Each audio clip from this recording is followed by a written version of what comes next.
industri. Adapun jabatan beliau adalah lektor kepala. Insya Allah dalam waktu dekat mungkin sudah ke profesor di Ning.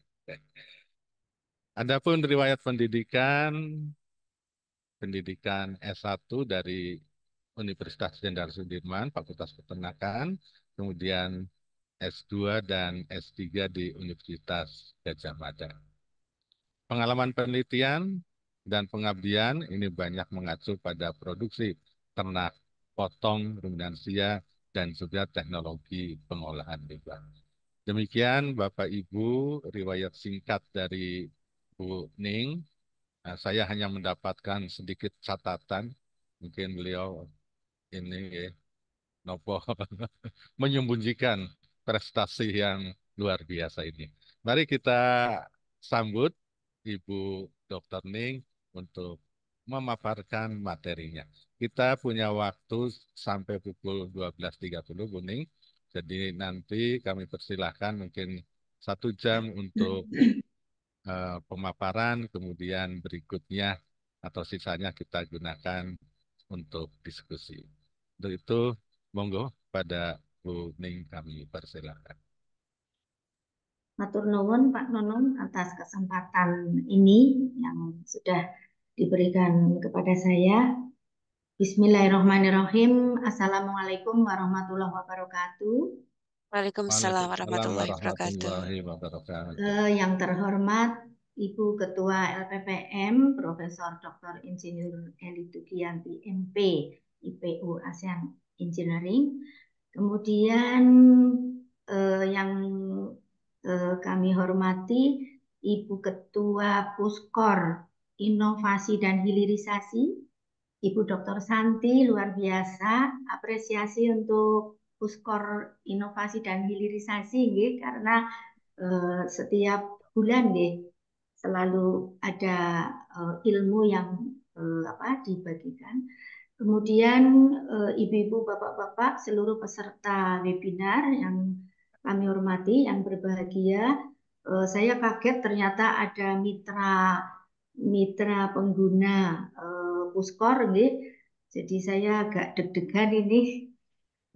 Dan seluruh dosen maupun peserta lain yang mengikuti webinar ini. Sebetulnya untuk LPPM adalah gudangnya pakar, jadi saya mungkin untuk hari ini sharing kegiatan, Bu Santi, sharing kegiatan yang semoga bermanfaat untuk Ibu Bapak semuanya. Alhamdulillah, puji syukur kehadirat Allah Subhanahu wa taala, pada hari ini kita dapat dipertemukan, dan terima kasih sekali saya sudah mendapat kesempatan untuk bergabung, untuk sharing apa yang sudah kita lakukan selama ini. Izin share screen, Jadi monggo Bu Ning.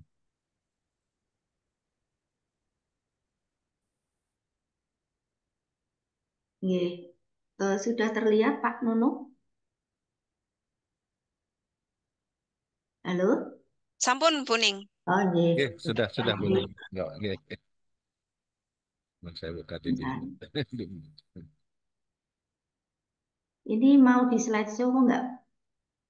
Dicoba di slideshow, Bu. Sampun, Bapak Ibu yang kami hormati, bukan berarti saya itu sharing ilmu, bukan, hanya sharing kegiatan saja, karena masih banyak pakar, dosen-dosen dari Fakultas Pertanian juga luar biasa. Untuk tema hari ini, pengelolaan limbah peternakan menjadi pupuk organik, wujudkan usaha peternakan berbasis zero waste. Ini mimpi yang berwarna merah, mimpi yang siapa tahu memang bisa kita realisasikan. Jadi stressing untuk limbahnya kami batasi limbah peternakan, karena memang kami dari Fakultas Peternakan.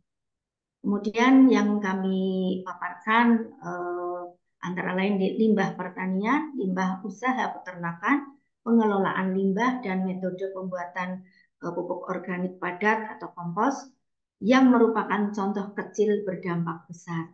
Kita membuat dengan contoh kecil dan contoh yang sangat praktis, tetapi kalau istiqomah dilakukan pada level besar, itu dampaknya luar biasa besar.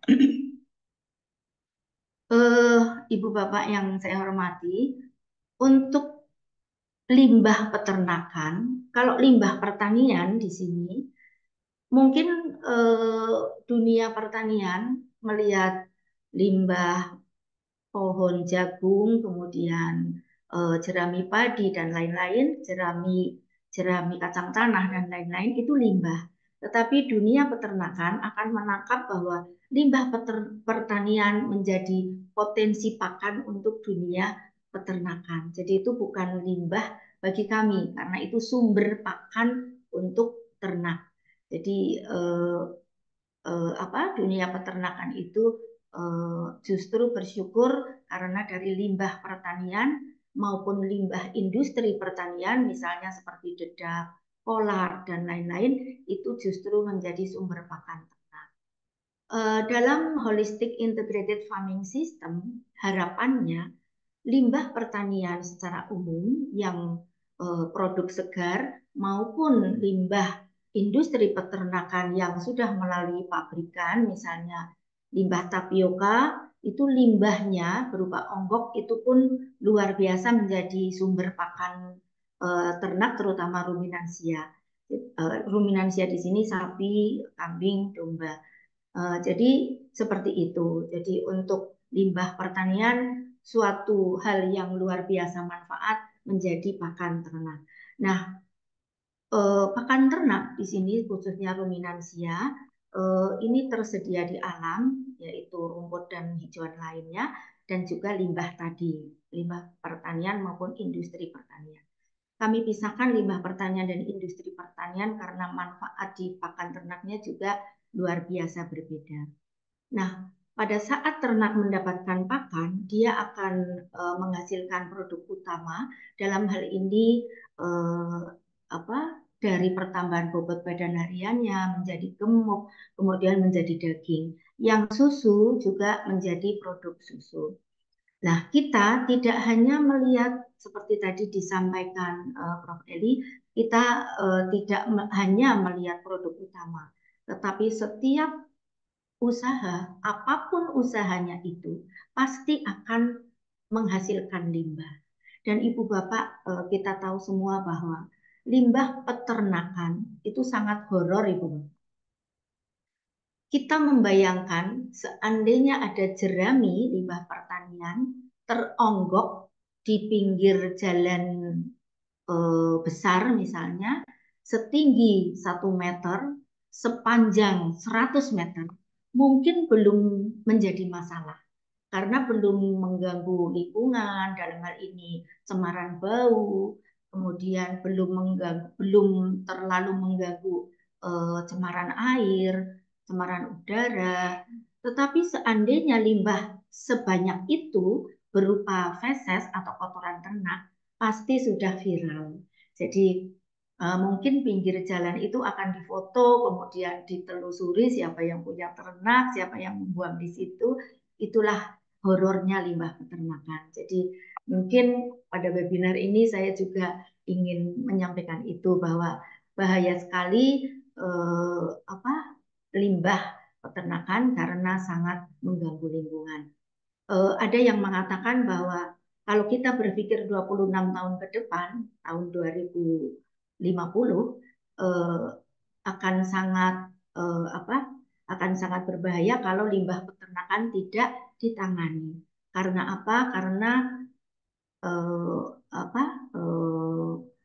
limbah atau polusi gas metan itu dikatakan hampir 25 kali polusi CO maupun CO2. Jadi itu sudah luar biasa, harus ada peringatan untuk dikelola dari limbah peternakan. Nah, di samping produk utama daging, ternak sapi menghasilkan satu limbah yaitu feses dan urin. Nah, limbah lain ada yaitu sisa pakan. Saya kadang tidak saking cintanya dengan kotoran ternak mungkin ya. Jadi saya tidak tega kalau feses itu menjadi dikatakan limbah, tetapi saya lebih nyaman kalau feses itu byproduct, termasuk byproduct, produk samping. Karena apa? Karena kalau dikelola dengan baik, maka akan menghasilkan rupiah seperti itu. Kemudian kenapa pada kesempatan ini kok arahnya ke pupuk organik?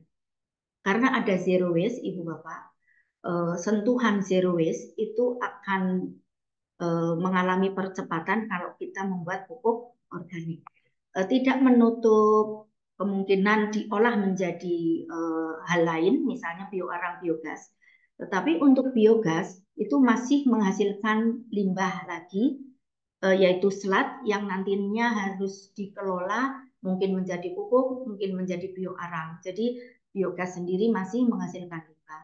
Nah, untuk pupuk organik atau kompos, apalagi yang unggul, yang cepat pembuatannya, ini justru akan menjawab apakah konsep zero waste itu akan terlaksana, yaitu mengolah limbah dengan tidak menghasilkan limbah. Jadi kompos itu apapun yang ada di kandang, entah itu kotoran, feses maupun urin, entah itu sisa pakan, bisa semuanya masuk. Nah, dari pupuk organik inilah nanti akan sangat berperan, berkontribusi dalam ketahanan pangan, yaitu untuk tanaman pangan. Tidak menutup kemungkinan juga ada tanaman pakan ternak, yaitu rumput unggul maupun legium yang unggul. Ibu Bapak yang saya hormati, memang feses dan urin atau kotoran ternak ini limbah yang terbesar dari usaha peternakan. Jadi menjadi masalah yang sangat besar kalau kita melihatnya dari sudut limbah menjadi masalah. Tetapi kalau kita positive thinking bahwa itu adalah bisa dikelola dan menghasilkan sesuatu produk yang sangat bermanfaat untuk masa depan bukan hanya bangsa tetapi dunia, maka kita melihatnya sebagai potensi. Jadi feses adalah sumber daya lokal yang bisa diolah menjadi pupuk organik. Mengapa harus kompos? Mengapa harus pupuk organik padat? Untuk cair tidak dibicarakan di sini, nanti lebih dari 1 jam. Pupuk organik padat dapat mengurangi pencemaran lingkungan, itu jelas. Kemudian dapat memperbaiki produktivitas tanah. Ini dosen-dosen yang dari Fakultas Pertanian tahu betul pakarnya, nih. Kemudian dapat meningkatkan kesuburan tanah. Kalau tanah dipupuk dengan pupuk kimia, semakin lama akan semakin miskin hara. Walaupun si tanaman subur, produktivitasnya tinggi, pupuk kimia tersebut hanya dimanfaatkan oleh tanaman, tetapi tidak memperbaiki tanah. Padahal media untuk tanaman itu sendiri adalah tanah. Kemudian dapat mengatasi kelangkaan harga pupuk yang mahal karena bisa dibuat sendiri. Nah, dari semua ini, implementasi konsep zero waste ini akan terlaksana apabila kita melihat peluang, misalnya peternakan di industri maupun peternakan di peternakan rakyat. Sebagai contoh, untuk peternakan rakyat dengan 5 ekor sapi besar misalnya, di mana satu harinya menghasilkan 100 kilo feses, dalam waktu 4 hari itu sudah bisa kita olah. Setiap 4 hari sekali kita bisa mengambil feses yang ada di instalasi pengumpulan limbah untuk diolah. Jadi itulah konsep zero waste, dan apapun limbah yang ada di sekitar kandang bisa dimanfaatkan. Pupuk organik sekilas saja itu mengandung unsur hara makro dan mikro lengkap, tetapi jumlahnya kecil dibanding yang kimia, karena kimia memang sudah diprogram, diatur pabrikan untuk menghasilkan N sekian, K sekian misalnya seperti itu. Kemudian pupuk organik dapat memperbaiki struktur tanah sehingga tanah menjadi gembur. Dengan pupuk organik ada tambahan karbon organik, dan karbon organik ini menjadi salah satu indikator bahwa tanah itu subur. Kita tahu kabarnya lebih dari 60% lahan di Indonesia untuk pertanian, lebih dari 60% itu karbon organiknya sudah di bawah ambang batas. Jadi banyak sekali lahan yang tidak subur. Kemudian memiliki daya simpan air yang tinggi, meningkatkan aktivitas mikroorganisme tanah yang menguntungkan, karena dari pupuk organik ini juga menghasilkan mikroba tanah yang bagus, kemudian memiliki efek residu yang positif. Memasuki ke limbah pertanian. Ibu Bapak, kita kalau berjalan di sawah atau di perkebunan atau di peternakan rakyat maupun industri, itu banyak sekali limbah yang bisa semuanya, ya hampir semuanya masuk menjadi kompos atau pupuk organik. Sebagai contoh, yang di tengah di sini, jerami padi sisa pakan. Jerami padi dari pertanian, dari sawah, itu menjadi pakan ternak sapi potong. Apabila menggunakan teknologi tinggi, jerami padi ini bisa ditingkatkan kualitasnya. Dosen peternakan, saya sebutkan namanya, karena beliau luar biasa, menjadi dosen maupun pengusaha, yaitu Prof. Bata. Beliau pakar nutrisi. Beliau punya sapi kadang sampai 200 ekor, seperti itu, memanfaatkan limbah pertanian sebagai pakan. Namun, kalau kita sudah memanfaatkan limbah tersebut, dari pakan ternak pun ada sisa pakan. Nah, ini sisa pakan inilah yang tidak diberikan ke ternak lagi, akan menjadi bahan tambahan untuk pupuk organik. Kemudian di sisi kiri ada azolla. Ini dari Paperta, ada ahlinya, Bu Santi, yaitu Pak Supartoto, Pak Nunung kalau tidak salah. Nah, azolla ini juga limbah pertanian yang bisa menjadi bahan yang luar biasa untuk pupuk organik, yaitu bahan fortifikasi atau pengkaya, karena dia sebagai sumber N atau nitrogen.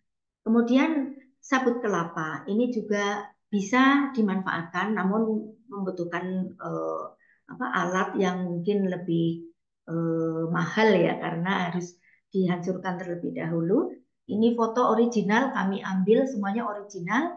Kalau ini di kandangnya Pak Bata, kalau ini di Ex-Farm, di kandangnya Pak Bata, kalau ini di Bali, waktu itu ada di sekitar Pantai Kute, kalau malam hari sabut kelapa dari kelapa muda itu dikumpulkan. Kalau dinas setempat peka itu menjadi sumber bahan untuk pengolahan, untuk pembuatan pupuk organik sebetulnya.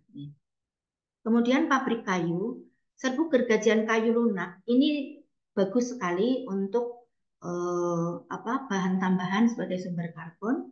Kemudian abu apapun, bisa abu yang dari pembakaran batu bata, abunya putih, agak ringan, mudah terbang, sangat kering. Kemudian ada juga abu dari limbah tahu, ada abu yang agak gelap, ada hitam seperti itu, dan agak basah. Itu semua bisa dimanfaatkan. Kemudian limbah usaha peternakan skala industri, di sini kami pernah mengunjungi PT Kejora Breeding and Fattening. Di sana apapun usahanya, di sini ada breeding, ada bibit, ada anakan, kemudian fattening, sapinya besar-besar, pasti limbahnya banyak. Itulah bahan-bahan yang bisa kita manfaatkan. Jadi kalau melihat limbah seperti ini, kita langsung berpikir positif, itu kalau dikelola langsung bisa menjadi pupuk organik yang luar biasa manfaat. Bukan hanya menyuburkan tanah, tetapi juga mengamankan lingkungan kita, ekosistem kita. Di Batur Banjarnegara, potensial domba Batur, di sana juga limbahnya luar biasa. Dan saat ini Pemda baru saja mengelola, kami pernah berkolaborasi 6 bulan yang lalu kalau tidak salah untuk pengolahan limbah di sana. Kemudian zaman dulu, tahun 2006 kalau tidak salah, di Purbalingga ada program yang luar biasa bagus, kerjasama dengan UNSUD, dengan program tripartit. Alhamdulillah, terima kasih saya waktu itu mendapat tugas, mendapat kesempatan untuk masuk di tripartit, mengolah limbah sapi potong satu desa Mipiran. Dan di desa tersebut jumlah saat itu adalah 600 ekor sapi yang terletak di banyak rumah. Jadi satu petani, satu peternak memiliki sapi sekitar 3 atau 5 ekor. Untuk limbah yang lain, close house, ini pemandangan ini cantik sekali. Ini close house Fakultas Peternakan UNSUD, punyanya UNSUD. Di sini limbahnya belum pernah kami buat kompos atau pupuk organik, Ibu Bapak, mohon maaf. Kami sudah berencana, tetapi belum paling tidak untuk praktikum seperti itu, tetapi belum terlaksana karena close house itu bekerjanya luar biasa bagus, agenda untuk manajemennya luar biasa sehingga kami harus ini dulu. Jadi tidak bisa limbah setiap saat diambil karena ada masa produksi selama misalnya 30 hari, kemudian masa istirahat kandang. Nah, disitulah mungkin kami bisa mengambil. Tetapi biasanya masa istirahat kandang pun langsung clean. Jadi luar biasa. Close house ini memang sudah skala pabrikan dan sangat bagus untuk manajemennya. Tapi untuk pengolahan limbahnya kami tidak kebagian, belum pernah kebagian. Mungkin memang harus dicoba untuk yang akan datang. Ya, untuk feses sapi sekitar 7-8% dari bobot badan. Ibu Bapak bisa bayangkan sapi yang tadi di PT Kejora itu bisa 500 kilo, berapa kilo fesesnya. Kemudian kambing itu sekitar 1-2 kilo per ekor. Nah, pemandangan ini Ibu Bapak, ini ada di dekat UNSUD, di Kecamatan Kembaran. Di sana ada banyak sapi dan tidak ada instalasi pengolahan limbah. Sehingga sayang sekali itu potensial tapi tidak dimanfaatkan. Sehingga karena dekat dengan penduduk sangat mengganggu kenyamanan, keharmonisan lingkungan di sekitarnya. Ini tentang limbah, emisi gas metan 25 kali CO, itu yang kita harus ada peringatan untuk limbah peternakan. Kemudian untuk pengolahan limbah, pertama adalah lokasi, Ibu Bapak, apalagi dari dinas menikonjik. Dari dinas biasanya mempunyai beberapa kelompok peternak, dinas peternakan. Kalau dinas pertanian mungkin bisa saja kelompok KTT biasanya punya ternak juga.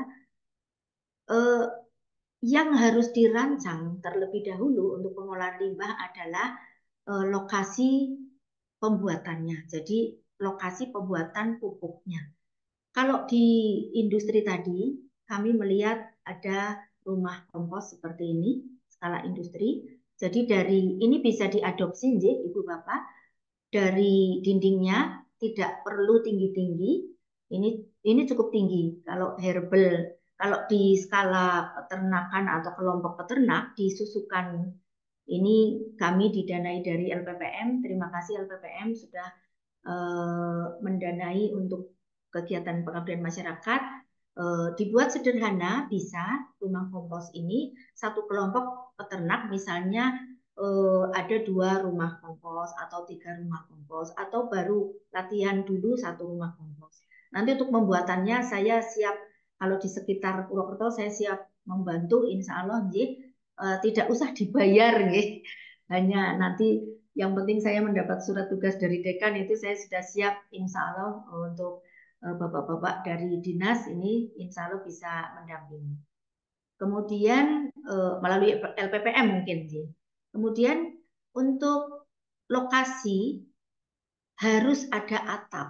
Jadi ini saya beri tanda pentung 5 atau lebih berwarna merah. Saking pentingnya atap supaya pada saat kita membuat kompos tidak kena hujan.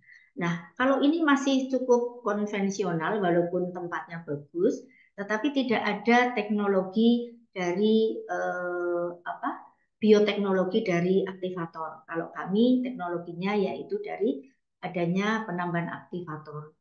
Nah, di sini tidak ada di skala industri, tetapi sudah bagus hanya mengandalkan pengeringan dari sinar matahari. Kalau panas itu kering, kalau hujan tidak basah. Yang penting tidak basah. Kemudian ini ada atap sehingga insya Allah dijamin tidak basah. Untuk skala peternakan rakyat bisa misalnya satu kelompok peternak bisa dibuatkan satu gubukan seperti ini, hanya dinding saja, adopsi dari tadi sebetulnya. Kemudian dinding kalau tidak ada gangguan, misalnya seperti banyak ayam yang bisa mengganggu gunungan, itu tidak pakai dinding pun tidak masalah. Tetapi kalau di pedesaan biasanya banyak ternak ayam kampung yang berkeliaran, sehingga kita beri dinding yang kira-kira dia tidak masuk seperti itu. Kemudian dulu ini sayang sekali saat ini tidak dimaksimalkan walaupun masih berfungsi untuk rumah kompos. Dulu ini untuk skala industri, kami menyebutkan industri karena sapinya 600 dan seluruh kotoran masuk ke dalam sini.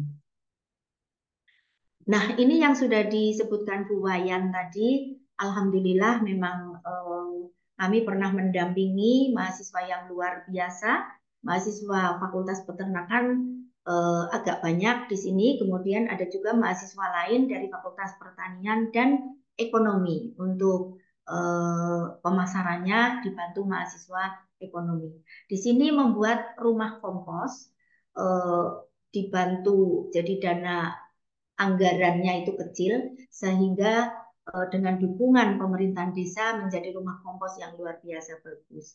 Nah ini alhamdulillah memang betul sempat menerima penghargaan dari kegiatan ini tingkat nasional dari Dikti. Kemudian dari sini mungkin sharing sedikit untuk siapa tahu dari dinas maupun dari Bapak Ibu fakultas lain. Dari sini ada sesuatu yang luar biasa berbeda, yaitu mahasiswa membentuk kelompok peternak muda. Itu mungkin yang menjadi nilainya agak unggul karena peternak saat ini sudah sepuh-sepuh yang mengelola ternaknya. Untuk mengelola ternak, untuk ngarit, untuk memelihara itu yang muda kurang. Nah, alhamdulillah justru pengolahan limbahnya mereka bersedia. Jadi di sini terbentuk kelompok peternak muda usia SLTA, anak-anak SLTA masuk dalam kelompok ternak muda. Jadi saat itu ada pembentukan atau penguatan kelembagaan, membentuk kelompok, kemudian dilatih membuat pupuk, dilatih penanaman bibit tanaman pangan, dan pemasaran. Kami terima kasih sekali untuk Universitas Jenderal Sudirman yang sudah mendukung program ini. Dan luaran yang dihasilkan ada jurnal kalau tidak salah lebih dari 3 dan untuk buku praktis 3 buku. Untuk alat-alat yang digunakan untuk pembuatan pupuk organik sangat sederhana, yaitu hanya cangkul dan sekop saja, salah satu. Kalau ada sekop ada sudah cukup, cangkul juga bisa atau dua-duanya lebih bagus. Namun bisa juga dibantu untuk kotoran kambing atau domba atau kelinci yang kotorannya itu berbentuk pelet. Pada saat kita membuat pupuk organik pemeraman sampai 3 minggu, 3 minggu selesai, itu biasanya pelet masih terbentuk ya. Tetapi kalau kita pegang itu sudah hancur, biasanya keras-keras hancur. Jadi masih bentuk pelet. Kita pegang atau kita saring itu sudah hancur. Nah, untuk mempermudah peternak, kalau ada alat penghancur seperti ini akan lebih cepat untuk memproduksi pupuk organiknya. Kami pernah mendampingi FISIP di Cilacap membantu dengan alat seperti ini. Kemudian gerobak sorong ini penting untuk ini ada adopsinya bisa dengan kayu nih. Ini penting untuk skala kelompok karena kandangnya berpencar-pencar dan instalasi pembuatan komposnya di suatu tempat, misalnya di tengah atau di pinggir mana. Nah, itu butuh alat semacam ini. Untuk skala besar, tidak menggunakan skala pabrikan ini, tidak menggunakan cangkul maupun skop, tetapi menggunakan mini loader. Ini feedlot sapi potong di Bogor, di mana sapinya di sana ada 5.000 ekor. Untuk menggantikan cangkul atau garpu atau skop menggunakan mini loader seperti ini, dan ketinggiannya pun akan berbeda. Metode pembuatannya untuk bahan-bahannya tadi sudah kami tayangkan. Yang pertama adalah feses ternak, kotoran ternak, feses campur urin saja tidak apa-apa karena biasanya di peternakan rakyat campur, di feedlot pun biasanya campur. Jadi ini kita anggap 100%. Kemudian aktivator, banyak sekali aktivator ibu bapak, yang komersial juga banyak. Kami juga bisa melatih pembuatan aktivator cair yang sudah kami uji coba di praktikum. Hasilnya alhamdulillah luar biasa bagus. Formula dari Bu Sri Rahayu dari Fakultas Peternakan. Kemudian serbuk gergajian kayu lunak ini kalau ada, tergantung potensi wilayah. Seandainya di suatu pedesaan banyak pohon bambu, di sana banyak limbah daun kering, daun bambu kering, itu juga bisa menggantikan serbuk gergajian kayu. Kemudian abu tidak harus yang beli, kemudian yang ini abunya abu limbah saja. Misalnya tadi sisa pakan, kalau misalnya kok kita membuat pupuk organiknya kurang abu, maka bisa dibakar menjadi abu, dimasukkan dalam bahan tambahan pupuk organik. Kemudian dolomit. Dolomit di sini kapur pertanian tidak banyak, hanya 2% untuk komposisi F. Kita punya beberapa aktivator, mohon maaf ini belum diganti. Jadi tergantung aktivatornya berapa persen penggunaannya untuk aktivator di sini yang star yang ada subscript starnya. Nah, untuk dolomit ini sedikit dibutuhkan. Kemudian molasis kalau ada, biasanya peternak itu punya, kelompok ternak biasanya punya, yaitu limbah dari pabrik gula. Ini sebagai sumber energi mikroba itu sendiri supaya cepat mendegradasi bahan-bahan yang ada sehingga tercapai proses pengomposan yang cepat. Perbedaan dengan molasis dan tidak nanti pada kinetika suhu dan pH.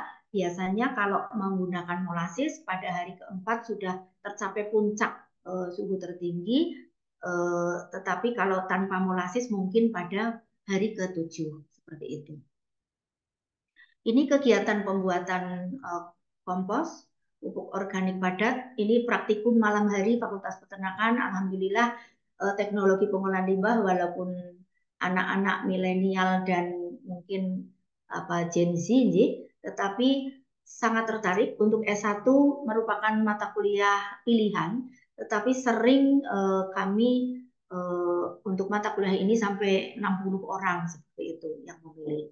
Kalau untuk D3 itu mata kuliah wajib, kemudian S2 mata kuliah pilihan. Ini mikroba yang akan digunakan untuk tiap gunungan kompos. Kemudian ini proses pembuatan kompos pada penelitian. Penelitian melibatkan 3 mahasiswa. Kandangnya cukup bagus. Ini alhamdulillah belum lama karena ini sebetulnya kandang sapi tetapi belum dimanfaatkan. Jadi kami manfaatkan, diizinkan oleh fakultas. Sapinya belum pindah ke sini. Jadi kami manfaatkan, setelah itu kami sterilkan. Metodenya dari bahan-bahan tadi kita letakkan di bawah di ruang kompos, rumah kompos. Minimal kita menggunakan bahan baku feses atau kotoran ternak. Saya sengaja perlambat karena ini penting. Minimal paling tidak itu 300 kg, 3 kuintal untuk mencapai ketinggian tertentu yaitu 1 sampai 1,5 meter untuk tenaga manusia dan 3 meter untuk tenaga mesin yang mini loader tadi. Nah, panah merah ini mengandung maksud bahan tadi urutannya seperti sesuai panah merah ke arah atas. Bawah sendiri feses dengan bahan kering. Oh, sorry. Ini maaf sekali nih, kebalik. Dengan kadar air 75%. Mohon maaf, ini belum saya salah ngetik nih. Bahan kering 25 atau 20%. Jadi kadar air 70 sampai 75%. Bagaimana kita mengukur? Kami sudah melakukan uji coba berkali-kali. Tidak mungkin kalau kita aplikasikan ke peternak itu tidak mungkin cuplikan dari kotoran itu kita bawa dulu ke laboratorium diukur kadar airnya, tidak mungkin. Tetapi kami sudah uji coba kayak apa sih kalau kita genggam erat kadar air yang 70 sampai 75%. Jadi pada saat kita aplikasikan ke peternak, itu biasanya kalau kita genggam, saya perlihatkan tangan saya, erat sekali pakai sarung tangan tentu saja atau kalau pelindung lah, kita juga harus hati-hati takut ada luka seperti itu, pelindung atau mungkin tas kresek besar seperti itu. Kalau digenggam erat itu hanya mengalir, jadi hanya mengalir pelan di sela-sela jari. Jadi kalau genggam seperti ini mengalir di sela-sela jari, itu sekitar 70 sampai 75% kadar air. Kalau jero-jos itu terlalu tinggi. Kalau ibu bapak mempunyai mitra misalnya sapi potong, ya peternak sapi potong, itu biasanya begitu keluar itu sudah cukup untuk langsung dikerjakan. Dan kami sangat happy kalau kami membuat POP, pupuk organik ini dari bahan limbah kotorannya itu kotoran yang segar, yang baru sebetulnya, supaya konsep zero waste-nya kena. Gitu. Nah, kalau sapi perah kita peramkan, kita diamkan di situ dulu sekitar 3 hari. Jadi biasanya seperti itu. Kalau sapi perah kan fesesnya lebih cair dibanding sapi potong. Jadi sapi potong umur 1 hari itu sudah bisa dikerjakan, tetapi kalau sapi perah 3 harian itu baru kita manfaatkan untuk bahan baku pupuk organik. Kemudian di atasnya aktivator. Tadi ada molasis itu dicairkan dengan air, kemudian aktivator dimasukkan ke cairan molasis bisa supaya dia itu happy, ya mikrobanya itu happy, makan makanan berenergi tinggi. Karena kalau kita menggunakan aktivator yang bentuk padatan atau serbuk, dia itu dalam kemasan tidur kalau tidak ada oksigen. Karena mikrobanya itu mikroba kita menggunakan mikroba aerob yang butuh oksigen. Jadi pada saat tidak ada oksigen sudah kemas, itu dia akan dorman, akan tidur. Pada saat kita buka, dia bangun, kemudian akan happy lagi kalau dapat molasis, sehingga bertenaga sehingga untuk mendegradasi semua bahannya itu bisa lebih maksimal dibanding tidak menggunakan molasis. Di atasnya lagi ada abu, ada serbuk bergajian, dan dolomit paling atas karena sifatnya berat, ya, sehingga ini hanya untuk melindungi supaya ini tidak berterbangan. Setelah berlapis-lapis, kita buat gunungan setinggi 1 meter untuk skala peternak. Untuk pacul, ya, untuk cangkul itu 1 meter. Saya terima kasih sekali pada kesempatan ini saya sampaikan kepada Prof. Tamad karena memberi kesempatan saya untuk bergabung di tim Innovation Fund.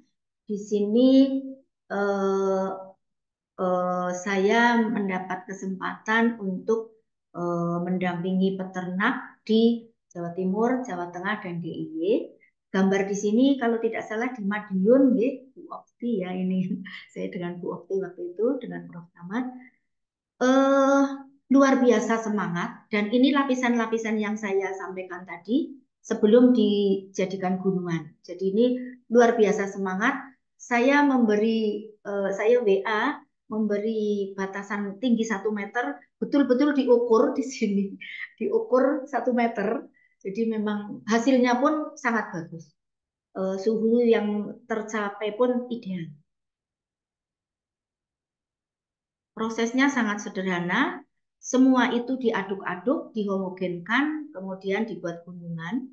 Pembalikan dilakukan 1 kali per minggu. Jadi kalau membuat pada hari Minggu, berarti minggu besok pembalikan pertama, minggu besoknya lagi pembalikan kedua, dan pembalikan ketiga setelah itu istirahat. Jadi 3 minggu selesai masa istirahat, kemudian diayak atau dihancurkan.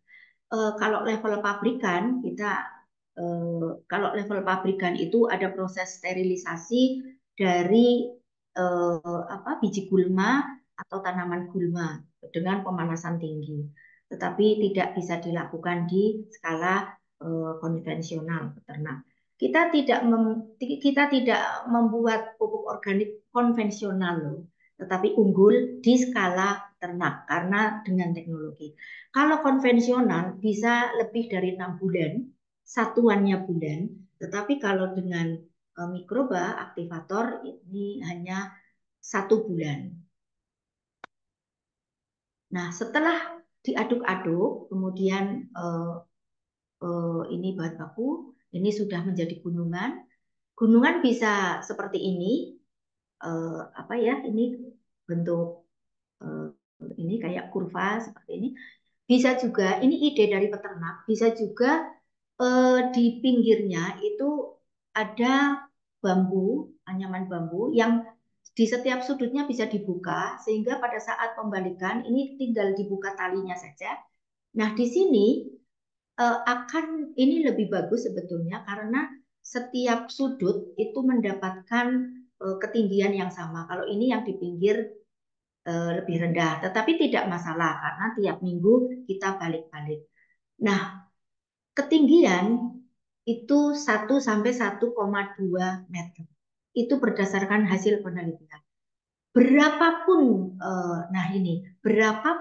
membuat bahan baku yang digunakan untuk membuat kompos, misalnya 4 ton, itu sama saja dengan 400 kilo. Ketinggiannya 1 meter saja, kecuali pakai alat mesin.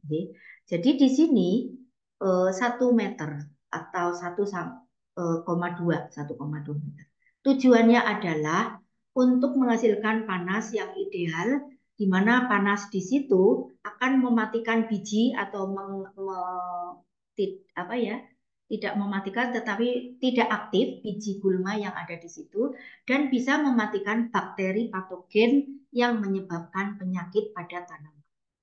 Saya pernah mendapat kesempatan dari Prof. Tamad Kuning di Bantul, jadi beliau luar biasa, beliau cuplikan kompos dari mitra beliau itu diambil dianalisis di laboratorium dan ternyata ada beberapa kelompok peternak yang komposnya masih mengandung salmonella di atas batas SNI. Langsung kami ke sana. Ternyata kami temukan dengan buayan, Di sini ada lumayan. Di sana, begitu melihat instalasinya, langsung kami kemungkinan ini memang tidak tinggi, tidak ada 1 meter. Ternyata betul. Kita kalau searching salmonella akan mati pada suhu 42 derajat Celcius. Nah, itu tidak sampai. Kalau 40 cm tingginya itu tidak akan tercapai suhu sekian. Tujuannya seperti itu. Ini praktikum. Kemudian ini, Ibu Bapak, ini sengaja saya tayangkan, sayang cabenya nggak ada. Ini KKN yang diselenggarakan oleh LPPM waktu itu akhir tahun 2023. Kebetulan asisten kami, asisten limbah KKN di Tegal kalau tidak salah atau Brebes nih. LPPM ada ada program penanaman cabai kalau tidak salah. Nah, yang digunakan oleh asisten kami adalah pupuk yang dihasilkan oleh dia sendiri dan cabenya katanya, saya tidak ke sana, katanya memang lebih bagus dibanding desa lain. Jadi desa lain nonton di desanya dia, kakak. Kemudian hasil penelitian kami ini kinetika temperatur pada saat hari keempat, kelihatan apa mboten nggih? Ini temperatur bisa mencapai hampir 55 derajat Celcius.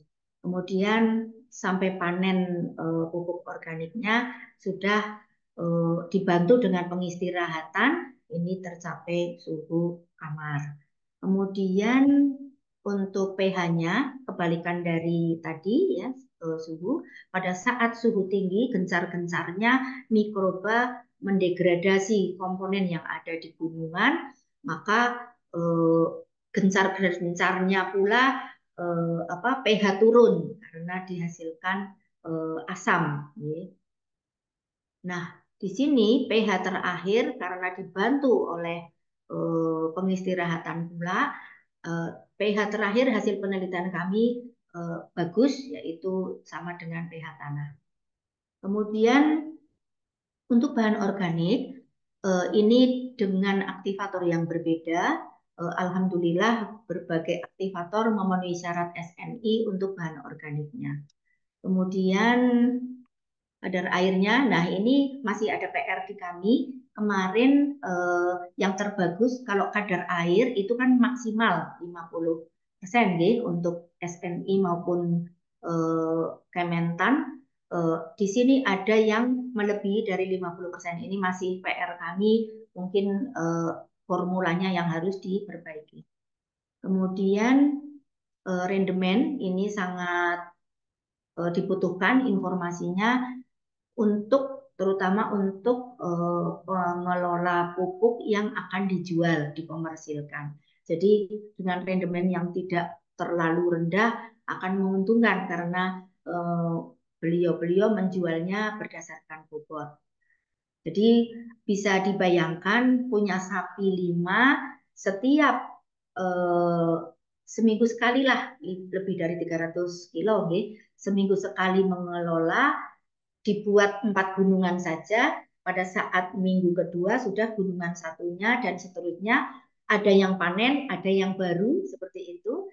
Rendemen sekian kita patok misalnya 50%, dari 400 kilo pupuknya menjadi 200 kilo. Kalau 1 kilonya 1.000, sudah 200.000 untuk pemasukan peternak. Itu baru dari 1 gunungan. Berarti satu bulan itu bisa 4 kali 200.000 seperti itu. Kalau misalnya skala kelompok peternak sapi potong, ini masukan provokasi untuk dinas-dinas supaya disampaikan ke mitra.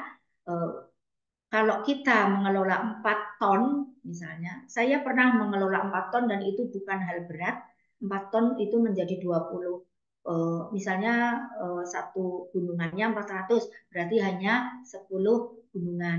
Nah, itu menjadi 2 ton kompos. Nah, itu sudah luar biasa pemasukan. Jadi sapinya belum dijual, tapi sudah ada pemasukan dari komposnya. Bisa juga alternatif lain, kompos ini menjadi media bibit tanaman pangan misalnya, sehingga brand yang diperoleh adalah dalam menjual itu sedia tanaman pangan organik. Dan untuk selanjutnya harus dipupuk dengan pupuk organik seperti itu. Nun sewu Pak Nunung, kalau habis waktunya saya diingatkan. Ibu.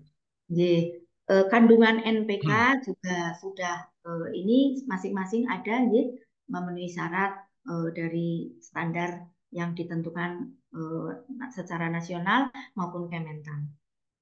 Seperti itu, ini standar mutu kompos SMI. Ini bisa Ibu Bapak cari, ada.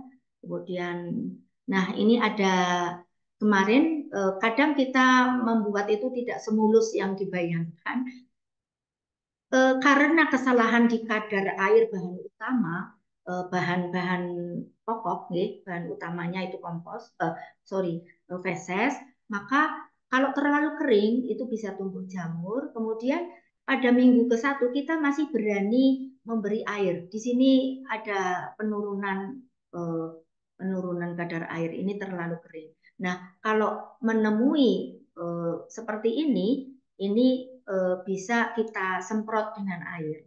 Jadi, tambahkan saja dengan air supaya aman karena mikroba pun butuh air. Ini rendemen seperti tadi. Kemudian ini contoh pupuk yang dihasilkan PPK Ormawa akhir tahun 2023. Kemudian itu pupuk hasil penelitian mahasiswa. Kemudian ini kalau pupuk yang dihasilkan akan langsung digunakan untuk pupuk di sawah atau di perkebunan, tidak perlu di saring seperti ini. Ini penyaringan ini kan supaya pada saat dijual ada nilai estetikanya. Jadi kalau misalnya dimasukkan di Ritamol pun berani. Nanti Trubus ada di sana, kita jangan kalah, kita bisa memasukkan ini ke Ritamol. Produk lain saya lihat di toko masih lembab, kadar airnya mungkin masih tinggi karena di plastiknya masih kelihatan ada air. Kalau kita sudah bagus, ini 3 minggu sudah seperti ini, Ibu Bapak. Dan pembalikannya sudah ringan. Hal yang memberatkan petani itu pada awal membuat memang berat. Tetapi minggu kedua, minggu ketiga sudah sangat ringan. Saya berdua suami saja satu gunungan oke. Jadi bisa dikerjakan. Jadi apalagi petani yang biasa mengerjakan yang berat-berat itu bisa ringan gitu. Terlalu cepat ya Pak Nonong? Atau cepat. saya 10 kira menit lagi. demikian. Mohon maaf apabila hanya cerita saja. Mudah-mudahan materi kami manfaat dan waktu kami kembalikan dulu ke moderator. Matur nuwun. Monggo Pak. Matur nuwun Bu Ning. Luar biasa ini Bu Ning sudah menyampaikan materi dengan sangat baik. Tadi bagaimana sesuatu yang tadinya menjijikan, kemudian menjadikan, menjanjikan, dan potensi mendatangkan cuan juga. Iya, ada yang mengatakan emas hitam, Pak. Betul, masih tahu ya. Ya. Hanya narkoba saja yang bisa menyaingi. Dan narkoba dilarang. Kalau ini tidak dilarang.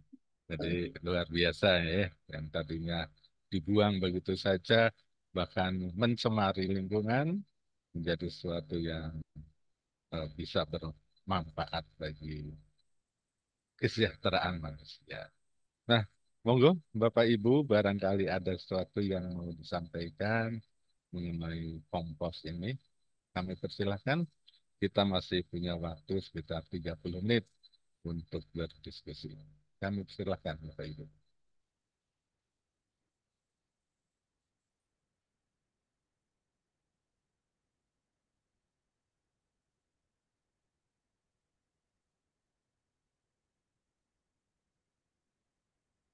Mungkin ngantuk Pak, saya ngantukin mungkin Pak. Itu. Monggo Bapak Ibu, silahkan bisa langsung. Sambil menunggu Bapak Ibu ada yang mau menyampaikan atau memberi masukan ke kami juga sangat open, sangat mengharapkan masukan dari mungkin dinas punya pengalaman, monggo. Terus ini Bu Santi, kalau kalau tentang limbah mungkin nanti ini ada dinas yang rawuh di sini di webinar ini, monggo nanti kalau membutuhkan untuk yang limbah peternakan, kalau limbah pertanian banyak pakarnya. Kalau limbah peternakan kan eh, memang masih ini masih dibutuhkan untuk mendampingi karena tadi horor tadi itu. Jadi sangat dibutuhkan, monggo kalau dari Puskor inovasi dan hilirisasi mau menugaskan atau memberi kesempatan kami berkolaborasi, monggo. Eh, Kalau dari peternak, terus terang, terus terang saja, saya tidak mengharapkan apapun, saya hanya kepingin membantu eh, dengan contoh kecil, kalau dilaksanakan secara istiqomah nanti akan berdampak besar untuk kelompok peternak itu sendiri. Jadi saya siap mendampingi, tidak mengharapkan apapun.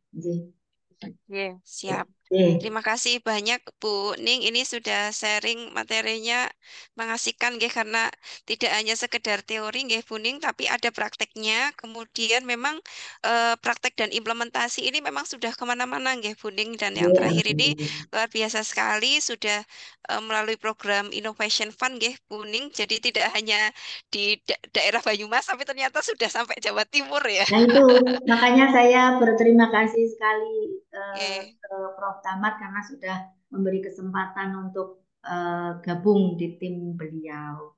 Kami hanya mendampingi saja sih, Bu, tetapi apa yang ternyata yang menurut kita mungkin hal-hal yang biasa kita lakukan belum tentu peternak itu tahu. Nah, itulah yang kita kami berpikir peternak itu perlu pendamping seperti itu. Seperti contohnya di Madiun dan itu luar biasa semangatnya dan hasilnya pun bagus. Oke. Oh, iya. Tadi ada yang bertanya nggih. Nggih. Oke. Monggo Pak Nunung ada yang bertanya nampaknya Pak Nunung, monggo. Monggo. Nggih. Iya kok kira-kira gambar Bocor. Ya, pertanyaannya ada di kolom chat Pak Nunung. Nggih. Ini Bu Ning ada yang bertanya dari Mas Prastio. Ini dari Papet. Anjir. Setelah pupuk jadi, jika ingin mengajukan semacam izin edar atau semacamnya, kemana mengurusnya atau tidak perlu ada izin label dan lainnya? Terima kasih berusaha menjawab. Sebetulnya ini malah sudah dilakukan oleh Prof. Tamat. Yang pertama, setelah pupuk jadi, kita harus tahu harus harus standar operasional prosedurnya harus tetap ya, harus kita bikin. Kemudian kita cuplik pupuk yang kita hasilkan, dianalisis di laboratorium terlebih dahulu, Pak Pras. Kemudian dari hasil laboratorium itu, apakah sudah memenuhi standar dari Kementan atau SNI itu. Nah, untuk izin edarnya itu kemarin malah ini Bu Wayan ini yang bisa menjawab kayaknya ini yang ngurus izin edar ini. Mungkin kalau kita yang kita dosen yang menghasilkan mungkin akan lebih baik lagi kalau kita patenkan dulu misalnya seperti itu nanti baru dipasarkan. Jadi untuk izin edar mohon maaf Pak Nunung, mungkin Pak Nunung dari ekonomi peternakan malah bisa menjawab. Yang penting harus ada spesifikasi dari pupuk itu. Amankah atau belum memenuhi standar. Jadi kalau izin edar, Bu Wayan masih gabung nggak ya? Ini ya, Bu Wayan. Bu Wayan, kayaknya sudah. Tadi izin Bu Wayan, Bu. Oh, nggih, nggih. Nggih. Izin Untuk bertanya Pak Bu Pras, Santi. rencananya memang beliau akan saya masukkan ke tim teaching, nggih. Kami kurang personil, nanti malah bisa bisa lebih mengembangkan untuk prakteknya ya Pak ya. Monggo tadi ada yang ingin bertanya, Ibu. Jadi Tadi, dari monggo, Ya monggo. bertanya. Bapak Terima Juragan kasih. Pakan ini. Oh, Bu Monggo, Pak monggo. Nunung atas Eh, kesempatannya. eh. Saya tertarik sekali dengan apa yang tadi disampaikan oleh Bu Bu Agustina ya. Jadi karena kami ini praktisi ya.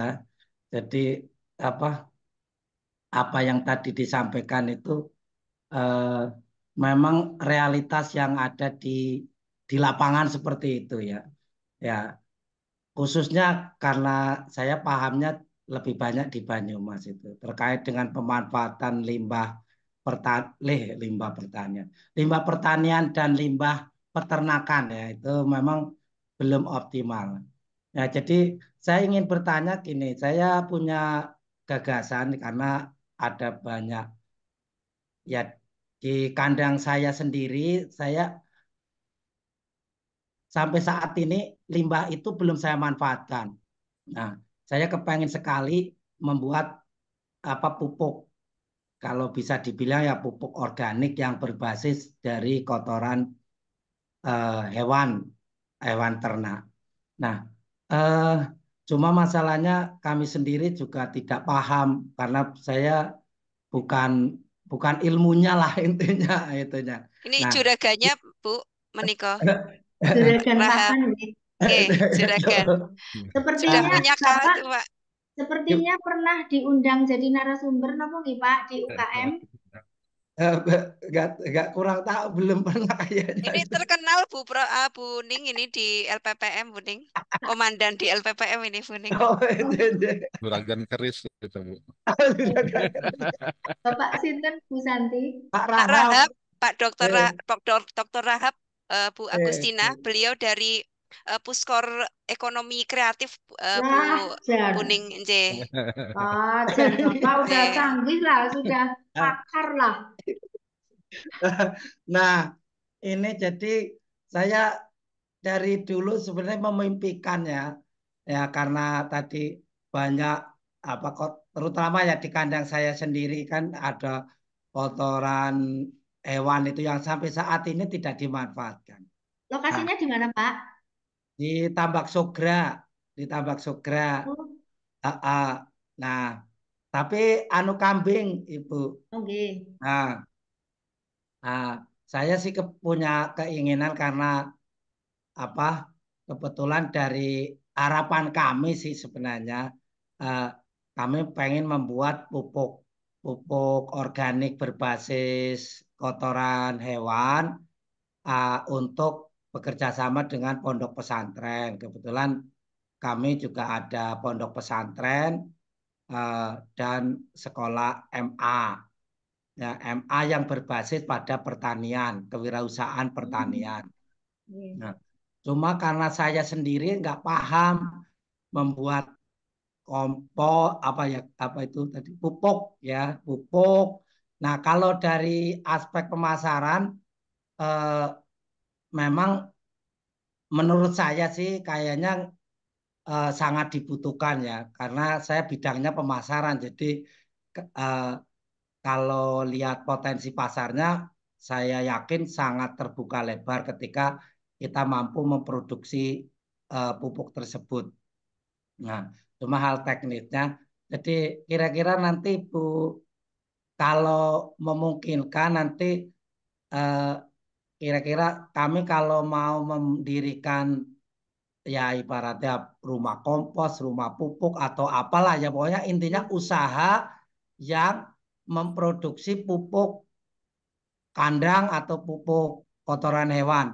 Eh, Kira-kira nanti apa ada apa ya tim pendamping apa enggak ya dari unsur ya. Eh, karena infrastrukturnya sudah saya siapkan ya. Oh, Eh, Cuma ilmunya yang enggak punya oke. itunya, itu ya itu. Eh, Saya Nih, tanya dulu nggih, Pak. nih. Untuk rencana instalasi pengolahan limbahnya sudah ada berarti nggih, Pak? Ya instalasinya, nah itu sebenarnya pengen Hanya kami hanya buat. seperti tadi itu, yang penting beratap, kemudian Ah, ah. ukurannya bisa misalnya 3 kali 4 atau berapa. Kalau ternaknya banyak, 3 kali 4 itu bisa berapa gundukan itu? Bisa 6 sampai 8 gunungan. Ngaten, Pak. Ah, oke. J. Nanti kami siapkan kalau kalau itu karena kami nggak ngerti sih harus bagaimana itu. Kalau dari awal, kalau belum ada, misalnya Ah, tempatnya belum ada, mungkin bisa ini dulu, bisa menelpon J, kita ketemu dulu. J, Ya, siap. kalau sudah ada, kami bisa datang, bisa langsung praktek. Karena Hmm, iya, sangat mudah, sebetulnya sangat mudah. gini. Sulitnya adalah di aktivatornya, Pak. Karena kalau Oh, nggak pakai aktivator, nanti lama. Nun nah, sewu, kambingnya berapa ekor, Pak? kambingnya sih 40 ekor karena ini untuk hiburan saja sih peternakannya Oke. itunya. Terus Jadi domba ada, Pak? domba dan kambing gunung 40. ya Oke. 40. Kemudian Nah, sapinya, nah ini sapi karena kami belum belum bisa apa tadi terkait dengan pengolahan limbah, kami masih belum belum bisa buka sapi oke, karena takutnya nanti bikin masalah itunya. oke. Karena Eh, saya ya, beri gambaran sedikit. Langsung nih, terjawab nih, monggo, Pak Nunung. monggo, silakan. Ini Nih, Bu, Oke. monggo. Iya. Dari 40 kambing atau domba, feses yang dihasilkan per hari itu 40 kilo. 40 kilo. Padahal satu gunungan itu butuh 400 kilo misalnya. Ini. Nah, 400 kilo itu berarti membutuhkan 10 hari, Pak. Oke. Lah, dalam 1 bulan kan 30 hari. Berarti Bapak bisa membuat tempat atau rumah kompos yang cukup untuk 3 gunungan, Pak. Ini bagus banget, Pak. Hmm. Jadi, gunungan pertama 10 hari dikumpulkan langsung diproses. Gunungan kedua, itu kan itu zero waste, Pak. Nanti itu betul-betul bersih kandangnya seperti itu, nggih. Yeah. Kemudian hari ke-11 sampai ke-20 itu gunungan kedua. Hari ke-21 sampai 30 itu gunungan ketiga. Nah, pada saat gunungan pertama panen, Bapak mengambil, kan ini sudah panen, sudah enggak di instalasi pengolahan limbah, tetapi sudah di ruang pupuk atau apa. Nah, Yeah. di sini bisa diisi ini lagi yang produk feses lagi seperti itu, Pak. Oh. Jadi instalasi atau rumah komposnya ya, katakanlah rumah kompos itu aktif terus. Jadi pembuatan supaya efisien sama-sama harinya, Pak. Pada saat misalnya Minggu, hari Minggu khusus membuat kompos, hanya membalik-balik saja sih sebetulnya. Nah, itu eh, bisa teratur, Pak. Jadi 10 hari sekali bisa panen kompos sekitar 200 kilo. Jadi dalam 1 bulan sudah kompos loh. Kompos itu 600 kilo karena dari 1 ton 200 kilo. Kalau Bapak kambingnya 40 ekor. Prediksinya seperti itu. Hanya Bapak membutuhkan bahan tadi yang seperti tadi, Pak. Ada gergajian kayu. Tambak sogranya di mana, Pak? Soalnya kalau dari sebelah pasar, sebelah utara pasar ke arah timur itu banyak pohon bambu, nggih. Nah, itu bisa dimanfaatkan itu untuk pengganti gergajian kayu. Kalau Bapak membutuhkan gergajian kayu di perusahaan gergajian kayu murah, Pak. Murah. Ya, ya. Kalau tambak sukranya di itu belakang Takasago, PT Takasago. PT sebelum tambak sokran Kalau itu. dari barat sebelum pasar. Oh, Nah, iya, iya. ada beberapa mahasiswa sih, mahasiswa peternakan yang ke ini, tapi hanya wawancara-wawancara.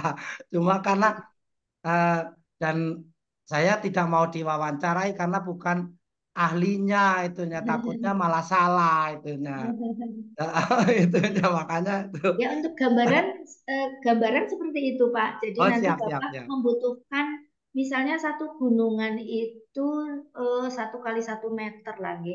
Berarti 3 x 3 saja sudah cukup untuk membuat 3 gunungan. Oke, Iya. Kalau siap. lebih ya Nanti lebih longgar. Kalau lebih dari 3 x 3 ya. lebih longgar karena untuk naruh ini Oke. bahan tambahannya sebelum ditampur itu kadang butuh. Tetapi nggak apa-apa. Yang penting gunungannya. Udah ketemu itu Pak, langsung itu udah bisa praktek, bisa bisa bikin itu Pak. Siap, siap. Oke, terima kasih. Bu, nanti biar kami siapkan itu karena kebetulan SDM-nya ada, infrastrukturnya kan itu di Iya. lahan 1 hektar ya. Jadi saya ada lahan Oh, 1 hektar. iya. Eh, Atau ini tempat yang beratap bekas kandang atau kandang yang belum dipakai juga untuk latihan dulu nggak apa-apa Pak. Nanti sambil menunggu membuat rumah komposnya. oke, siap. Nanti Oke. apa eh, kalau untuk infrastruktur sih gampang nanti kami siapkan. Cuma ilmunya kami yang belum punya. Jadi apa Oke. eh, biar intinya gini, biar tidak musproh, maksudnya tidak mubazir. Udah buat kandang ini ternyata tidak sesuai dengan spek gitunya. Nanti, Oh, iya. jadi harapan kami kan eh, ya walaupun tidak perfect, tapi kan yang penting secara fungsi memenuhi itu aja. Memenuhi Itu. standar. Oke. Itunya Oke. tidak salah Oke. karena sifatnya karena ya tadi saya minim ilmu jadi hanya trial and error ya ya akhirnya ya Padahal deket Pak Nunung loh. Bisa itu. ya ya terima kasih nih eh, atas informasinya dan tanggapannya saya kembalikan Oke. ke Pak Nunung. Oke. Monggo. Matur Oke, nuwun. matur nuwun Pak Raham. Untuk selanjutnya, monggo Bapak Ibu, barangkali ada lagi yang mau disampaikan, ditanyakan. Oh, ini dari oh ini ya, untuk limbah cair. Eh, kalau pupuk organik cair itu bisa ini Mbak siapa tadi? Mbak napa nggih? Napa? Bu Desiani. Oh, Bu Desi. Bu Desiani Nani Kaget ini. Bu, eh, apa untuk limbah cair, tetapi hubungannya nanti agak ribet nggih, karena limbah cair itu kan memisahkan antara feses dengan urin. Nah, kalau kami di eksperimental farm Fakultas Peternakan bisa memisahkan itu karena kami bisa menggunakan unit separator untuk memisahkan feses dan urin. Jadi dari lantai kandang kambingnya kami tambahkan semacam apa baki, kemudian jadi feses turun, tetapi apa tertahan di situ, kemudian air urinnya itu masuk ke saluran kemudian ditampung di suatu tempat seperti itu. Nah, kalau pupuk organik cair agak ribetnya karena berkaitan dengan eh, instalasi atau model kandangnya, harus memisahkan urin dengan feses. Itu bisa bisa banget Bu, bisa banget, dan di YouTube juga banyak sekali nggih yang memanfaatkan limbah untuk pupuk cair. Itu bisa sekali. Tetapi hati-hati, kami pernah praktikum, mungkin ada mahasiswa yang memang kurang perhatian seperti itu. Praktikum pupuk cair dari air urin, air seninya sapi, ya, sapi Fakultas Peternakan. Sudah diberi pemahaman dari sekian banyak mahasiswa, memang hanya satu kelompok sih yang gagal waktu itu, agak horor gagalnya, yaitu yang harusnya ini skala kecil jadi pakai galon kecil atau botol aqua yang besar itu. Nah, dia tidak pernah membuka tutupnya, padahal di petunjuk praktikum itu harus dibuka bertahap seperti itu. Sehingga di kos-kosan dia menyimpannya di kos-kosan. Jadi meledak ya, meledak karena itu timbul gas. Bisa dibayangkan baunya kayak apa. Nah, ngaten Bu, jadi bisa sekali untuk limbah cair. Nanti pembuatannya berbeda dengan tadi. Kami tadi stressingnya pada limbah padat. Nih. Nanti kalau limbah cair sejam lagi, Pak. Atau Oh, nuwun, nggih. Bu. Satu hal saya mumpung ingat untuk Bapak tadi Pak Rahab nggih. Nah, itu eh, di samping melatih pembuatan kompos, perlu juga pelatihan pembuatan aktivatornya, Pak, supaya nanti mandiri. Jadi pada saat sekarang belum banyak yang membuat, mungkin pakai aktivator komersial, memang murah, 25.000 untuk setengah ton feses. Tetapi contohnya seperti ini, mungkin bisa, benar. Kami mempunyai aktivator seperti ini. Ini eh, dengan media batuan itu bisa beli memang. Tetapi idealnya nanti pada saat kelompok atau peternak membuat itu sambil latihan juga membuat aktivatornya sehingga bisa mandiri, tidak tergantung pasar untuk aktivatornya. Atur nuwun. Ini ada lagi Pak, boleh minta materinya. Oh, oke. Tadi Mungkin saya perlu bagaimana ini di-share ke Mungkin di-share ke kolom chat saged Ibu atau nanti bisa di-share ke kami untuk kami berikan ke teman-teman. Tapi kalau misalkan bisa di-share di kolom chat enggak apa-apa, Bu. ini Puning saya kolom. boleh tanya, nggih Puning. Nggih. Waduh, Bu Santi bertanya saya deg-degan. Iya, oh Nuning. Pertanyaannya simpel aja, Buning. Ini kan barangkali setelah ini nanti mohon izin nanti berkenan kalau Buning ada waktu, nggih, nanti mungkin menyesuaikan dengan waktunya Buning. Kita akan barangkali praktek nih Buning di salah satu Oh, nggih. BUMDes, nggih, yang ada di Kabupaten Wonosobo. Nah, ini barangkali kami membutuhkan informasi apa saja yang harus disiapkan oleh Nggih. BUMDes untuk bisa praktek barangkali nggih Buning di tahap awal untuk praktek pembuatan pupuk organik dari limbah kambing Nggih. ini Bu padat kambing ini Bu Buning Nggih. barangkali nggih. Ya, saged Bu. Nanti, seperti tadi pada tabel sudah ada. Nanti kami bisa membuat rinciannya. Saged Bu. Nggih. Nggih, siap-siap. Matur nuwun Buning. Saged di-share di kolom chat nggih Buning nggih. Ini kolom chatnya kok nggak, kok ketutup ya? di itu Bu, Sebentar. Oh, putarnya ini ke bawah kan gitu. Nggih, di bentar. bawah Buning. Di Anu, di more, bawah. more. Di Ternyata bawah sudah saya sebelah. buka. Ternyata sudah saya buka. Oh, nggih. Berarti di copy nggih. Nggih, di ini Buning. Di eh, ada di bawah itu nggih Buning, ada share file itu di bawah. Di kolom chat itu di bawah kan ada beberapa tanda nggih Buning. Itu yang tanda kotak itu ada tulisan file. Nah, itu bisa ini, bisa mengirim dari situ. Bentar, bentar. Wah, uti-uti ya kayak gini nih, Bu. Jane Pak Pras Jane di ruangan saya ini. Pak Pras bisa bantu Pak Pras. Kalau di Silakan copy Pak. paste di itu di chat nggak bisa. Nggak Di bisa kolom Ibu. di kolom Ya, chat itu nggak di kolom chat itu di bawah itu kan Itu ada kan tidak file Bu, itu kan ada ada tanda itu ya Bu, ada file itu. P, ada Nggih. file, Ada kemudian emoji, ada file, emoji. nggih pun. Ya. Nemu mboten pun. Kalau masalahnya enggak Seperti nanti Ibu surat kirim itu ke Bu. saya saja, nanti saya kirim ke ya, kolom chat. mungkin ini harus ditutup dulu. Benar, benar. Oke. Oh, ini nggih Oke. nggih. Yang seperti Sip. surat itu Bu. Nggih. Oh, nanti diklik, kemudian filenya dipilih, Bu. Kalau bisa PDF aja supaya nggak Oh, besar kali, Bu. nggak bisa. Bentar, bentar. Oke. Nanti dikirimkan saya aja, Bu, nggak apa-apa. Oh, Nanti nggih, saya siap. kirimkan ke kolom chat. Siap. Nggih. Nggih. Sekarang ya. Nggih, Sekarang saya monggo. kirim. Sambil nggih, Nah, sambil menunggu barangkali Bapak Ibu ada yang pertanyaan Yes, yang lain. monggo. Silakan Bapak Ibu, kita masih punya waktu 15 menit.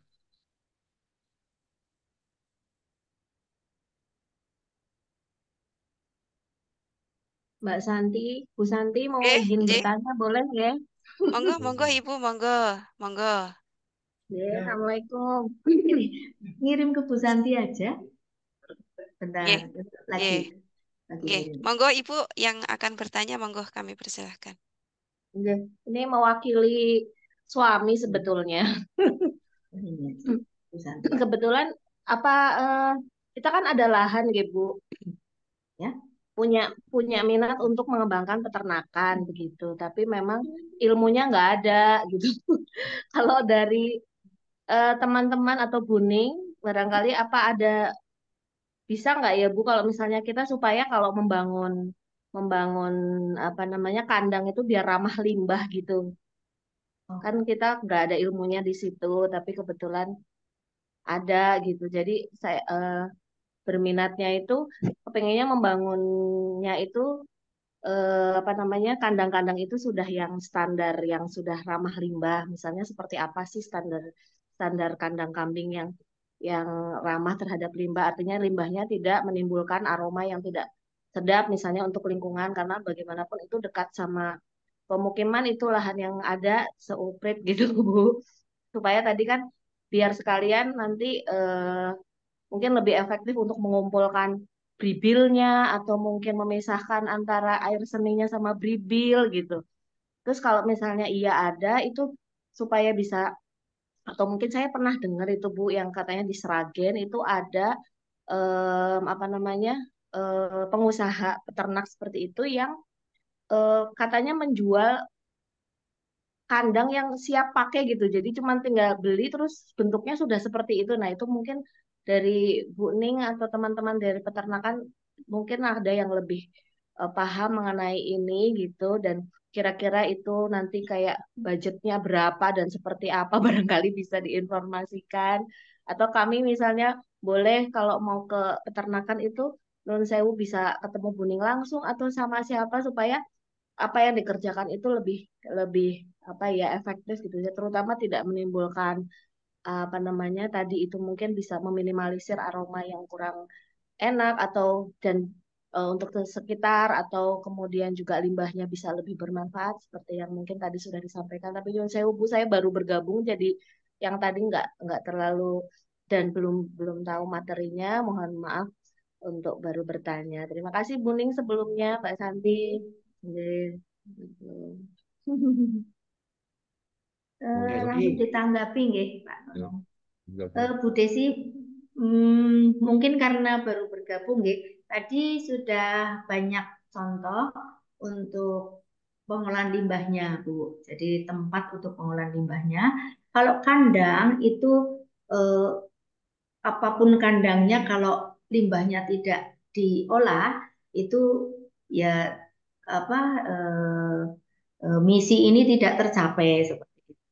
Nah, kalau misalnya pengolahan itu skala pribadi, itu bisa di dekat kandang, Bu. Jadi terpisah dari kandang. Karena kalau mengolah, misalnya kita mendesain kandang yang tidak bau, ya memang harus diambil kotorannya. Seperti itu. Karena kalau kita memanage kotoran di dekat kambingnya, Rajin itu juga dibersihkan ya tidak Bu. baik. Dari sisi Oh, iya. kesehatan tidak baik, Bu, nanti.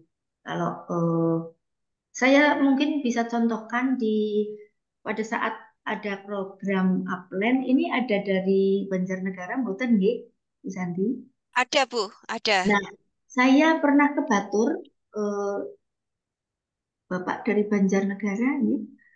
Di Batur itu sudah bagus, jadi dinas itu membuatkan kandang kompos, bunyinya kandang kompos, rumah kompos napa nggih. Nah itu ternyata hanya untuk nyimpen. Jadi begitu masuk kandang, eh, apa ya, sangat tidak nyaman untuk polusi udaranya. Padahal itu sudah ada rumah kompos. Jadi memang harus diolah, Bu. Jadi diolah di luar ternaknya. Diolah di luar ternaknya. Pisahkan. Kandang yang biasa, kandang yang biasa, tetapi kita menyediakan instalasi pembuatan komposnya. Nah, itu nanti dibawa ke kandang kompos, diolah. Yang terjadi pada saat kami datang di Banjarnegara, kalau tidak salah Batur, itu ada yang tidak diolah, hanya ditumpuk hampir hampir eh, sudah 2/3 dinding, hampir atap. Nah, itu luar biasa, kami sulit sekali. Tadi ada tayangan gambarnya, tadi ada. Sulit sekali karena sudah bercampur dengan sisa pakan yang tidak dicacah.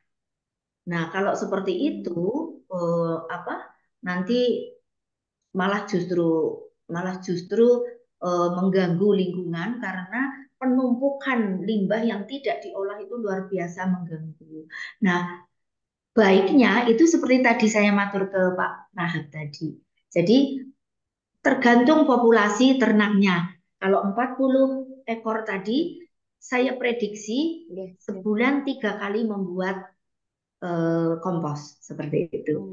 Jadi holistik nih, holistik semua pakan, sisa pakan itu semua masuk. Kemudian nanti apalagi Pak Rahab punya lahan yang luar biasa luas, holistic integrated farming sistemnya bisa berjalan di situ, Pak Rahab bisa menjadi percontohan yang luar biasa. Kompos bisa langsung ke situ, tidak usah dihancurkan atau tidak usah digiling, langsung ke situ kalau sudah jadi kompos. Kemudian ini Ibu Bapak yang sering saya temui salah kaprah nih, membuat kompos dari bahan baku kotoran ternak kambing itu digiling dulu, itu salah. Justru nggak usah digiling dulu, nggak usah digiling malah bisa merusak alatnya. Apa sih ya bahasa Indonesianya, bulet itu loh. Terus nanti mau masuk ke alat malah badel gitu, badel. Jadi malah merusak alatnya. Jadi bahan apa adanya itu saja masih harus disemprot air Bu kalau kambing. Kalau sapi mungkin tidak usah. Kalau kambing itu masih disemprot air. Nah, sulitnya itu pendampingan di sini Bu Santi. Kita teori saja webinar, tapi feeling untuk menambahkan berapa sih 70% kadar airnya itu loh yang butuh latihan. Feeling perlu Nah, latihan Bu. ya, butuh pendampingan. Nah, itu masih disemprot air dan yang jelas Bu Desi harus diolah. Kalau memang desain kandang bagus tetapi tidak, misalnya ada instalasi tidak diolah pun masih mengganggu. Dan eman-eman tidak menjadi hasil yang manfaat. Baik. Berarti kandang biasa mawon nggak apa-apa asal Iya. instalasi untuk pengolahan limbahnya tertib, Kandang teratur. biasa, untuk ya kandang yang nyaman saja untuk kambingnya begitu. Nyaman tidaknya kandang kambing itu melihat dari ininya Bu, kepadatannya. Jadi 1 ekor kambing misalnya itu butuh berapa luas. Kalau dewasa 1 meter persegi, kalau sapihan itu bisa 0,75 misalnya seperti itu. Yang penting syarat untuk luasan atau kepadatan kandangnya itu nyaman untuk ternak. Tetapi untuk limbahnya tetap tidak bisa di kandang. Jadi apapun model kandang, limbahnya harus tersendiri. Harus ada instalasi pembuatan komposnya. Karena kayak pernah melihat Bu di Omah Wedus itu loh Bu Ning. Oh, Tambak Sogra nggih? Daerah Tambak Sogra. Kebetulan saya sama Pak Rahab itu tetangga Bu. Oh, nggih. Omah Wedus itu Tambak Sogra. Nah itu Omah Wedus pas ke sana kok kayak dibikin ada bancikan ya Bu? Apa sih kayak jadi kayak rumah yang di atas gitu Bu? Kayak rumah itu panggung terus ada instalasi airnya sendiri, beribil sendiri apa seperti itu memang tapi gitu. kalau ya itu bisa. Itu di samping seni juga kan bisa ya dibutuhkan. Tetapi kalau sudah ada wadah kotorannya, tetap harus pengolahannya ada Bu. Diolah. Jadi kalau misalnya kandang di peternakan rakyat biasa itu ya yang memenuhi syarat ngaten, itu kotoran itu sebaiknya justru diambil saja, dimasukkan ke rumah kompos. Kemudian kalau sudah memenuhi jumlah tertentu diolah. Justru itu tujuannya itu. Dan itu tidak bau loh kalau sudah gunungan. Saya pernah kedatangan, kami tripartit unsur waktu itu kedatangan tamu Menteri transmigrasi tahun sekian gitu ya. Bu Santi belum lahir mungkin ya. Nah itu menterinya datang, saya menawarkan masker gitu. Beliau tidak mau menggunakan masker karena mau uji coba kayak apa sih masuk ke kandang ke gudang fermentasi. Gudangnya besar sekali yang tadi di Purbalingga itu Pak Nono. Nah itu menterinya tidak pakai masker dan tidak bau, tidak mengganggu. Baunya hanya pada saat awal membuat, tetapi minggu kedua, ketiga sudah enggak. Sudah ini ya terfermentasi jadi aromanya lebih ini. Sudah beda. Kalau ini Bu bercampur antara feses sama air seni nggak apa-apa berarti Nggak ya Bu? apa-apa, Kan nggak kalau Pokoknya di limbah. kandang karena kandang yang konvensional katakanlah atau kandang yang pada umumnya kan gabung itu nggih Bu kayaknya ya. Memang gabung saja. Oke. Yang efektif kan gabung saja. Kecuali mau menjual urin komersial itu baru memikirkan kandang yang memisahkan. Ya. Kami sebetulnya ya bisa mudah kok kalau untuk memisahkan dibuat semacam apa itu tatakan tray apa sih baki, terus kemudian ada ram-raman di bawahnya ada baki, terus ada saluran yang untuk wadah urinnya. Bisa. Jadi kepisah Kalau penelitian kan kandangnya seperti itu. Kita mau memisahkan antara urin dan fesesnya. Tetapi itu kalau di skala peternakan rakyat ya tidak praktis. Mending semuanya gabung. Ada daun kering, masukkan saja. Seperti itu. Siap. Matur suwun Bu nih. Sami-sami. Ditunggu Bu Desi buka kandangnya siap suplai pakan. Wih, amin. Ini pesertanya bos-bos loh Bu Santi. Pesertanya bos-bos ternyata ini. Luar biasa ini Bu. Luar biasa. Monggo Bapak Ibu, waktunya 2 menit lagi ini. Masih ada waktu 2 menit.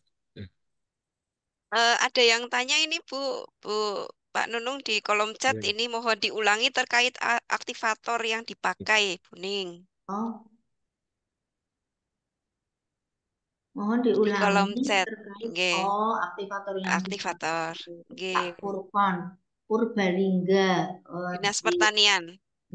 Kalau untuk pelatihan kami menggunakan aktivator komersial Pak. Semacam ini Pak, semacam ini. Terus ada juga yang warnanya hitam. Kami menggunakan yang biasa kami gunakan yang media bekas media jamur merang itu. Kemudian kalau yang media batuan seperti ini, kemudian di toko pertanian juga ada aktivator cair, itu juga ada. Tapi kalau Bapak mau praktek membuat, kami bisa bantu nih, bisa bantu misalnya pas ada praktikum atau apa Bapak kami undang bisa melihat kok di acara praktikum itu bisa. Mahasiswa pada membuat aktivator cair Pak. Kalau aktivator padat itu skalanya susah lah untuk mendapatkan aktivator sedikit butuh bahan baku yang luar biasa besar. Jadi kalau yang kita bikin untuk skala peternakan rakyat, skala 200 sapi misalnya masih aktivator cair saja. Dan itu tidak mengurangi kualitas komposnya. Kami ada ahlinya yaitu Bu Sri Rahayu yang bisa bikin itu dan saya dengan Bu Sri Rahayu dengan beberapa asisten mahasiswa yang sedang penelitian itu saat ini juga sedang merancang penelitian untuk membuat aktivator yang insya Allah bisa menggunakan bahan yang lebih keras lagi dari sisa pakan, misalnya ranting-ranting yang tidak biasa dimasukkan dalam pembuatan kompos, ini nanti bisa digunakan karena aktivatornya pakai bahan tertentu yang nantinya bisa mendegradasi serat yang cukup kuat, cukup keras seperti itu. Jadi komersial ada Pak Furqon. Merek tidak saya sebutkan lah ya di toko pertanian banyak. Kalau saya cenderung lebih senang membuat kompos dengan aktivator aerob, bakteri aerob.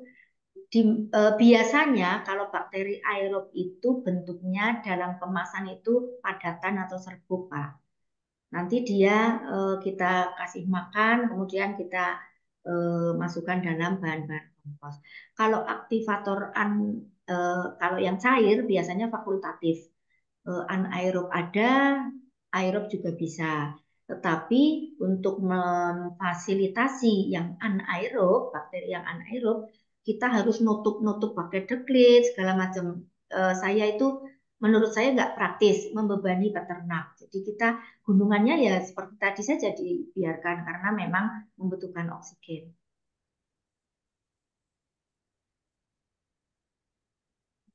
Demikian Pak Furkon, ada lagi yang mau disampaikan?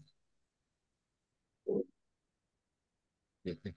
Saya kira waktunya sudah lewat 2 menit ini. Baik Bapak Ibu yang kami hormati, Alhamdulillah Izin closing, Pak. dalam Izin closing Closing dulu. closing. statement. Iya, iya, Nggih. Monggo iya. Monggo, Buning. monggo. Matur nuwun kepada LPPM, Bu Santi, Bu Prof. Eli atas kesempatan yang diberikan kepada saya sehingga pada hari ini saya berbagi cerita, bukan berbagi ilmu lah ya, banyak pakar, tetapi berbagi cerita tentang pembuatan kompos yang mudah-mudahan dari kegiatan ini, webinar 5 ini bermanfaat untuk Amin. banyak kalangan. Amin ya rabbal Amin. alamin. Sehat semuanya, matur nuwun dan mohon maaf apabila banyak hal yang kurang berkenan dalam penyampaian saya. Nuwun, assalamualaikum warahmatullahi wabarakatuh. Waalaikumsalam Monggo, Pak Waalaikumsalam Nunung. warahmatullahi wabarakatuh. Demikian Bapak Ibu, tadi sudah disampaikan bagaimana kompos yang tadinya bisa mencemari lingkungan, kemudian kita olah, dan itu memang harus diolah ya, supaya kita bisa menjaga lingkungan kita, lingkungan kandang terutama, supaya bersih dan juga polusi dapat kita minimalkan. Dan akhirnya proses itu juga bisa memperoleh atau merupakan pendapatan tambahan bagi. Demikian Bapak Ibu, mari kita beri aplaus kepada Kuning yang sudah menyampaikan materi dengan sangat baik. Matur nuwun. Terima kasih. Untuk selanjutnya, waktu kami kembalikan kepada Bu Bayan. Bu Bayan sudah Ya. ini ya, sudah Oke, izin ya. saya nggak apa-apa Bu. Oh, Pak. monggo, Bu Santi. Oke, saya melanjutkan tugasnya Bu Wayan ini. Terima kasih Bu Ning, Pak Nunung untuk pemaparan dan diskusi yang sangat luar biasa. Baik Bapak Ibu, sekali lagi terima kasih nggih Bu Ning untuk waktunya Pak Nunung.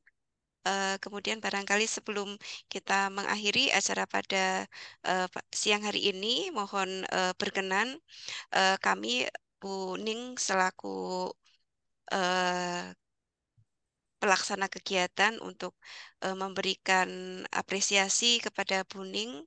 Apresiasinya hanya sekedar untuk sertifikat nggih Buning.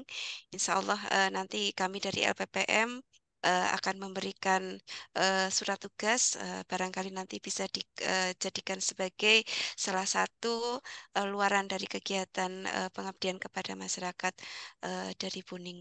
Monggo izin Bu Novi bisa untuk share sertifikat. Ya, terima kasih banyak. Matur Ini nuwun, Buning. Bu Santi. Kami hanya bisa memberikan sertifikat. Mudah-mudahan yang disampaikan Buning ini bermanfaat untuk Bapak Ibu mitra pengguna teknologi dari Pusat Inovasi dan Hilirisasi. Sehat-sehat selalu, Buning. Terus Amin. berkarya, berinovasi, dan mengimplementasikan karya-karya Bu Ning untuk kemanfaatan masyarakat. Matur nuwun. Amin. Matur nuwun, Bu Santi. Baik Bu Ning, Pak Nunung, dan Bapak Ibu yang masih bergabung di forum Zoom ini demikianlah untuk sesi webinar nasional online dari Pusat Inovasi dan Hilirisasi seri kelima. Kami selaku pelaksana kegiatan mohon maaf untuk segala yang tidak berkenan dan kekurangan dalam penyelenggaraan kegiatan webinar online ini.